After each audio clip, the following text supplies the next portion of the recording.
What's up, everybody? 40 the Broadway Saiyan here, and I got little Edgeworth here, my son, joining me for this intro for this video. But welcome back to my channel with another video on Dissidia Final Fantasy Opera Omnia. We're going to be talking about the Garland Lost Chapters, which is going to be coming soon to Global Opera Omnia, and what that's going to be bringing to the table. We know that Squall is going to be getting his burst weapon featured on the banner for this particular Lost Chapters. There are no reworks for this particular Lost Chapters 2. The one new thing that's coming out is going to be Garland's LD weapon, which we're going to be covering that. And we're also going to be talking about the Chaos difficulty boss fight, which is going to be against the returning Colorless Queen. So we're going to be covering that. And then towards the end of the video, remember, I'm also going to be doing a Let's Play to show you guys how to play the characters that I do talk about. As always, before I start the video, big thanks to Rem and the Dissidia DB, because all the info that you find on this video comes from his website, as well as to Macnol and the Dissidia info. We also got the Opera Omnia tracker, and as well as the Tonberry Troop for the beautiful infographics they provide us, and also to the Final Fantasy TCC podcast, giving us a weekly podcast for us Opera Omnia players. All right, guys, without further ado, let's go ahead and move forward with the Garland Lost Chapters video.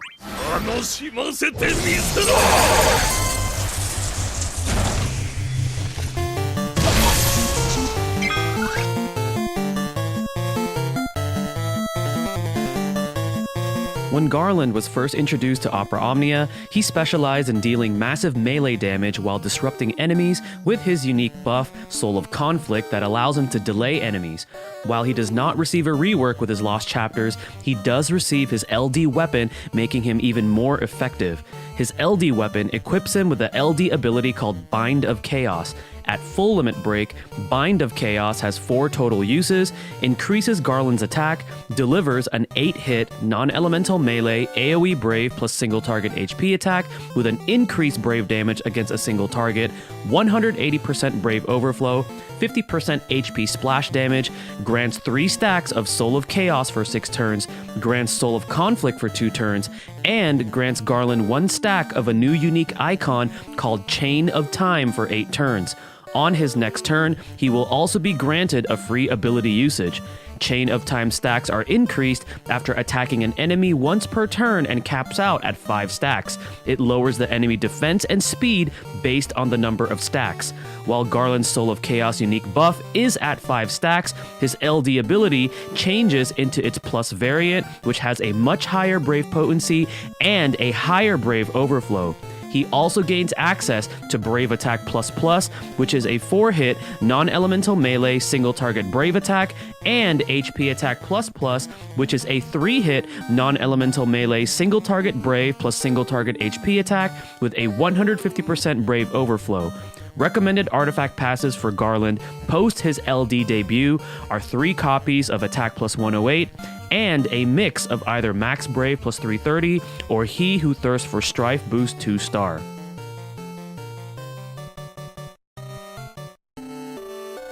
Alright guys, so now that we've gone ahead and taken a look at what Garland's LD brings to the table, what are my overall thoughts about the character now?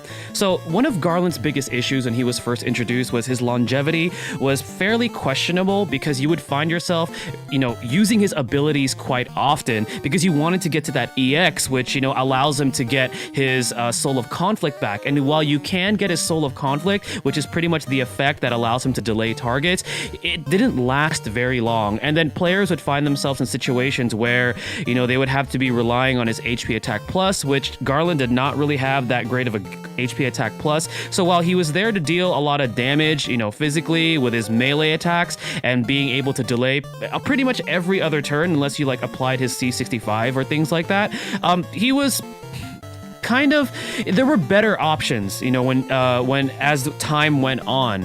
But now with this LD, one of the things that I really like about it is, 1, it applies Soul of Conflict for 2 turns. It also gives him, 3 stacks of his Soul of Chaos. And if you have his EX weapon purpled, that puts him up to 5 stacks, which is where you want him to be, because he'll also have access to his better versions of his abilities. And then not to mention, now he has that new unique icon, which continuously lowers enemies' defense and speed based on the number of stacks, which is quite powerful. And then the biggest thing that he got off of his LD weapon is now having a free ability usage. So it definitely, improved his longevity. So now he's going to be a lot more consistent in being able to apply the delay effect from Soul of Conflict, and also being able to cycle through his abilities a lot better. And now even his HP attack plus, which is now HP attack plus plus, is better because it's 3 hits, and it also has that overflow. So for his role as a melee DPS and also having that unique way to delay, he is definitely improved, and he is going to be helping you out should you build him up and pull for his LD with the coming content moving forward. So if you pull for this banner, the value you're going to get is a hard-hitting melee DPS unit that has a very unique way to delay, and also now has very, very good longevity. And let's not forget, if you guys are still trying to get Squall's burst weapon, his burst weapon is going to be on this banner. So if you weren't lucky to get it on its initial release, it is also going to be on this banner. So if you find value in something like that, then maybe this is the banner for you. Just make sure to take a look at your resources, take a look at your roster, and really decide if Garland is worth adding to your roster. Alright guys, so now we're gonna go ahead and move forward and talk about the Chaos difficulty boss fight with the return of the Colorless Queen. Let's go ahead and move forward to that.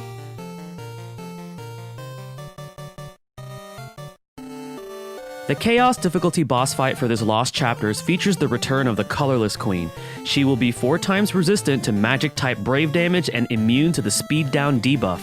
The wave before her actual fight features a pair of phantom males. The 2 phantom males have fairly high HP thresholds, so be wary of your skill usage. The Colorless Queen will have immediate access to her recast ability, Light of Doom, which heals her Brave, then delivers an AoE Brave plus HP attack and applies a Brave shield. She will also apply her field effect, which prohibits summoning, raises her turn rate, and has a chance of applying debuffs to your party, such as Paralyze, Defense Down, Poison, and Attack Down. Since Colorless Queen is a single target fight, the delay strategy is your best bet at taking down this particular fight. Warrior of Light's shield can help mitigate the damage from her AoE abilities, and having a character such as Aphmau, Lena, or Selphie can help in evading the debuffs during her field effect. Just be careful when using Aphmau, since she has magic brave damage that Colorless Queen resists.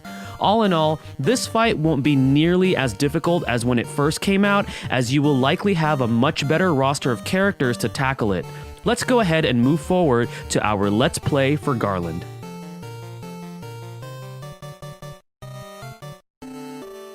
Alrighty guys, so here we are with the Let's Play, How to Play portion of the video, where I give you guys a brief overview on how to play these characters. So when it comes to Garland, he's technically a little straightforward, not nearly as straightforward as somebody like Squall, for example, who is another melee type damage dealer, because with Garland, you gotta pay attention to 2 things, which are his unique icon, which is stackable, as well as his Soul of Chaos unique buff, which is also stackable. So assuming that you have all of his gear, you have his LD, fully maxed and broken, and also especially his EX fully purpled, he's gonna start off with 2 stacks of Soul of Chaos for 6 turns, which overall improves his offense. And remember, if you go right into his LD, he's gonna gain another 3 additional stacks of Soul of Chaos, which allows him to use the better versions of his abilities, the plus variants. And let's not forget, now that he has his LD passives all fully available to him, he'll also have access to his HP attack plus plus, which is significantly better than what he previously had, because this one is 3 hits,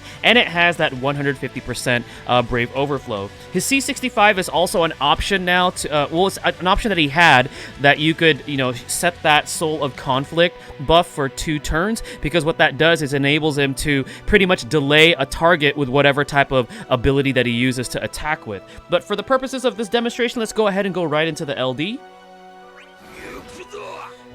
So here is his LD.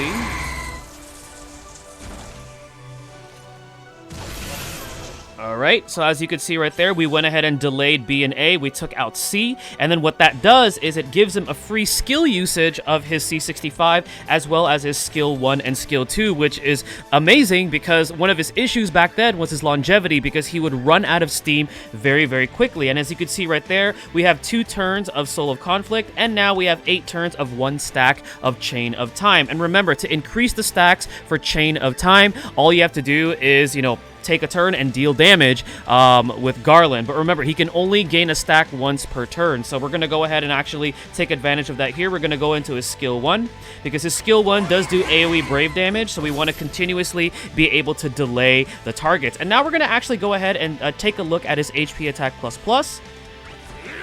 And as you can see, significantly better to what he had before. Alright, so now we're here onto wave 2. So now we have 3 stacks of his Chain of Time. We have 5 stacks of Soul of Chaos, but guess what? We don't have Soul of Conflict. So one way that you can apply Soul of Conflict is by breaking targets with either his skill 1 or skill 2, or we could go into his C65, or we could go ahead and go into his LD. So why not? Let's just go ahead and use his LD again, because it's actually pretty cool. So we're going to go ahead and use that LD.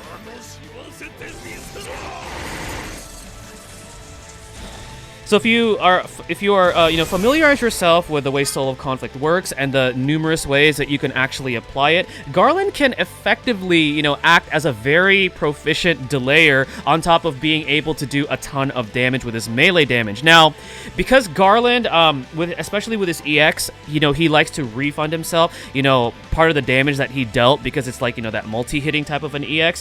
What you want to do is run him with a character that gives him some sort of like a Brave Battery, or you want to run him with somebody that gives him like a Brave Regen. Another character that could really complement him, which complements a lot of physical type damage dealers, is Raijin. You guys know I like to talk about Raijin a lot because he's really good, because he has that physical attack up, which could greatly improve Garland's damage. And then afterwards, a Thunder Enchant, Thunder Imperil, and the Brave Regen, which is, an added bonus there. But we're going to go ahead and just use this EX right here. I know I have the free skill usage, but I do want to use the EX because it looks really, really cool. He literally just goes ham on the enemy target. I do wish that was AoE. That's one of Garland's, I guess you could say, downfalls, is that his real only AoE damage comes from that LD. But we're going to go ahead and use a skill 2 right here. But that's pretty much Garland in a nutshell. So, pretty much what you want to do is just maintain his stacks of both his Chain of Time unique icon as well as his Soul of Chaos. Make sure they're, consistently at 5. And then afterwards, maintaining that Soul of Conflict, because as long as he has that Soul of Conflict, any type of damage that he deals to the enemy is going to be delaying them by 1 turn, which is a really, really cool effect. Alright guys, well this is going to be it as far as the Let's Play or How to Play for this portion of the video. Hopefully this gives you guys a little bit more insight on how to use Garland, should you guys decide to build him up in purpling his EX weapon, getting all of his gear, including his LD weapon. Alright guys, this is 40 the Broadway Saiyan. Thank you again for watching my video. Stay tuned for the next one, and mahal guys.